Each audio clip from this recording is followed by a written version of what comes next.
You guys see the, this one's on, right? Yeah. The cookie spread outside, A+. Checked it out, yeah. But we're not there yet. First, we have to talk about, wait, you can't leave. Are you gonna go get cookies? we have to talk about important stuff like frogs first. So our next speaker is me. My name's Jennifer. I am a project manager with the Corps. I work in the North Branch. And anybody else here like herps? Anybody snakes, frog people? Yeah, all right. All right, birds? No, that's fine if you like birds. I'm going to briefly kind of go over, I think a lot of you guys know how to write a biological assessment or a constraints report. So we're just going to briefly go over some of the things that we look for when we're accepting your BA and some resources that you can find for like programmatic biological opinions on our websites. So I assume, how many of you guys have used IPAC? Almost everybody, yeah. It's a really great resource. I know it's for U.S. Fish and Wildlife only, but it's a really great way to start your BA when you're looking to see like what's there. I mean, frogs and snakes and other animals that are also just as important are not like trees where they're just like in one location, right? They move around. So I find IPAC, before I worked for the Corps for 20 years, I was on the other side of this. I was a lot of scientific permitting for research and everything. So I used IPAC a lot to see what was there. And as long as you put in, as you guys know, everything pretty accurately, you get really good information that can help you with your BA.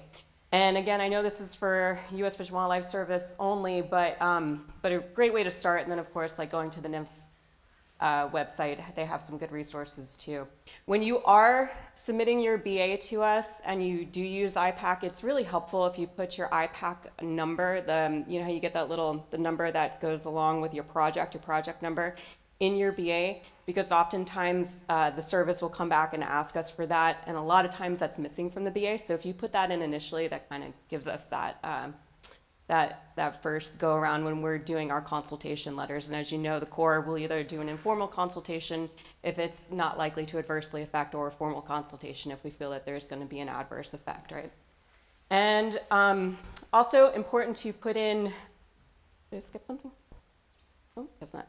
Also important to put in your effects analysis. Sometimes we get BAs that don't have an effects analysis or effects determination, and it's just more of a constraints report explaining what's there. It's helpful if you put in a determination of effect in there.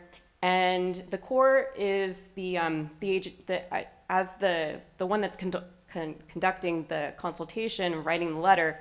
We are the ones that determine the effect on the species. But it's really good if we match, and most of the time we do. So a lot of times we'll contact you if we feel differently. If you feel it's not likely and we feel it's going to be an adverse, we'll contact you back. It's a good idea to get on the same page, and a lot of times if our determination is different than the BA, the service will come back and ask us to get on the same page with you guys so that we all have the same information. So you guys already know how IPAC works. I'm not going to go through all of that.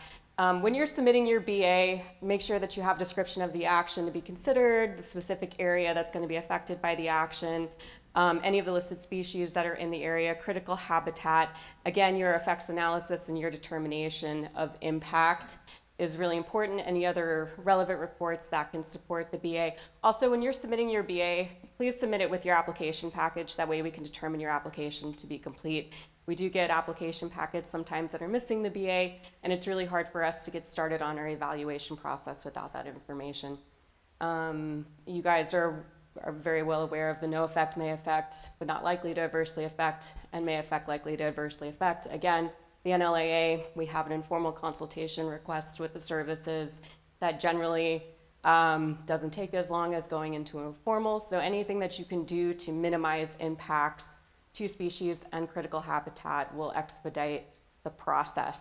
And another way that the process can be expedited, I don't know if you guys are familiar with our programmatic biological opinions online. Are you guys, have you used these before? Raise your hand. Couple, few. So they're really helpful.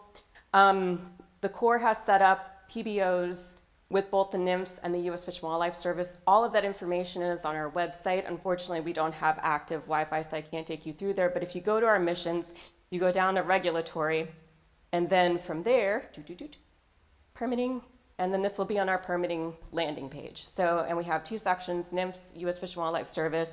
These should all be working because I just checked them yesterday to make sure they were all working. Sometimes the links die, and I don't know why links die, but sometimes they do. So if you ever try to get on there and something's not working, just go ahead and email us and we can go ahead and check it out and make sure everything's up there. But all the information is going to be on there for these different PBOs, and again, they're split between the NIMFs, and these are a list of the ones that you can use from the NIMFs. 2 of the most common ones that we use this one over here, the not likely to adversely affect determination. That we just reinitiated that last year, so there's the old one expired in 2025. We have a new one now, and it's broader. And I know I've been working with a few consultants lately, did not realize that this was reinitiated and then sort of broadened out. So there's a few more things on there that your projects may fit into. And again, this really expedites this whole process. So when you're going through your project and you're writing up your BA, please review these resources that we have to see how you could fit your project in there to help expedite this on our end and then eventually your end too. So again, these are all the NIMFs ones over here. And then we have the U.S. Fish and Wildlife Service ones over here.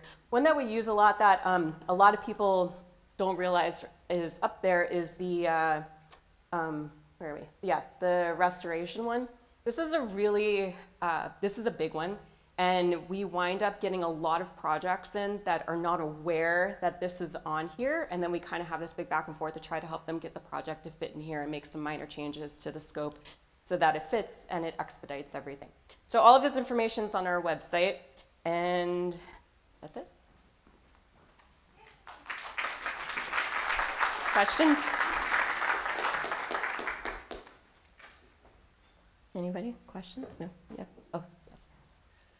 Okay, in preparing biological assessments, is it okay, and we've done it, and I think with the Sacramento district, but I'm not sure about the San Francisco, is it okay, in an effort to be more efficient, at least on our end, to address all special status species that have the potential to occur, but making sure that the effect determination language is used for the federally listed species? Sure.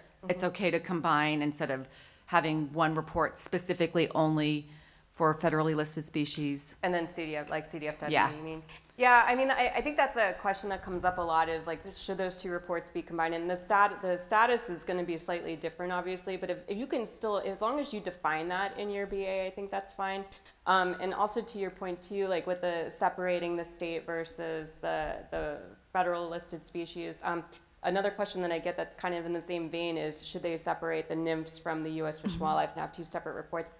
For small projects and most of the things that we get that are permitted under the nationwide permit program, I don't think that's necessary. I think for really big projects, they're going to have so many different impacts, and yes, maybe separate federal and state and separate the 2 agencies, species, jurisdictions. But I think that's a lot of work for you guys, and I think that it's not really necessary since we're pulling out the information from your BA that we need to write the consultation letters, and then the BA is just sort of like supporting, it's almost like reciting that, and then the BA is supporting these letters, right? So I think it's fine to keep it all together personally. I don't know, maybe other project managers feel differently, but. Okay, and of course we can get that checked in by doing a pre-application meeting just to confirm of course, that. Yeah, absolutely. And I think that pre-apps are really good too, because I think that also gives you the opportunity to talk to potentially the other agencies as well. And also this is a question I get a lot, and probably the other PMs get it as well. You can reach out to the agencies prior to submitting your BA. I mean, they're a resource. I used to talk to them all the time when I worked on the other side of this and make sure that I'm like correct in what I'm writing in my biological assessments before I submit it to the agencies that I was asking the technical advice of. So, I mean, it's not like those doors are closed. So those doors are available to you and they're open, and you can always talk to them too. Okay, thank you. You're welcome. Any other questions? Everybody want some cookie? Okay, thank you.